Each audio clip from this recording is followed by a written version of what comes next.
విద్యార్థి నాయకుడు బీఆర్ఎస్పీ రాష్ట్ర ప్రధాన కార్యదర్శి చటారి దశరథ్ కారులో క్యాంపస్లో తిరగడమే నేరమైంది. కేసీఆర్ గారి ఫోటో కారులో పెట్టుకుని తిరగడమే నేరమైపోయింది కాంగ్రెస్ ప్రభుత్వంలో. ఈరోజు క్యాంపస్లో కేసీఆర్ గారి ఫోటో పెట్టుకుని క్యాంపస్లో వెళుతున్న దశరథ్ మీద అక్రమంగా 363 అనే ఎఫ్ఐఆర్ నమోదు చేస్తూ దాంతోపాటు 361, 362 అంటే 2-3 ఎఫ్ఐఆర్లు ఒకే రోజు ఎలా చేస్తాడో అసలు నేరమే చేయలేదు.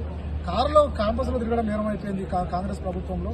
కేసీఆర్ ఫోటో కారులో పెట్టుకోవద్దా, అభిమానాన్ని ప్రదర్శించొద్దా, కారులో పెట్టుకోవడమే తప్ప కారులో పెట్టుకుని తిరగడమే, కేసీఆర్ ఫోటో పెట్టుకుని తిరగడమే క్యాంపస్లో నేరమా?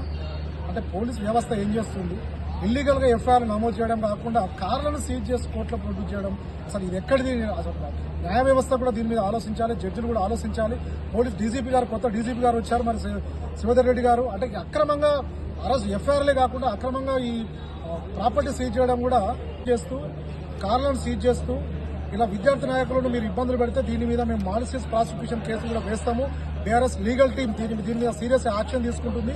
ఈరోజు దశరథ్కి కారును రిలీజ్ చేయించి తన కారును రేపు హ్యాండ్ ఓవర్ చేయమని నాంపల్లి డైరెక్షన్ ఇవ్వడం జరిగింది. ఇలా తప్పుడు కేసులు పెడితే మాత్రం పోలీసుల మీద యాక్షన్ తీసుకోవడం లీగల్గా బీఆర్ఎస్ లీగల్ టీం తీసుకుంటుందని తెలియజేస్తుంది.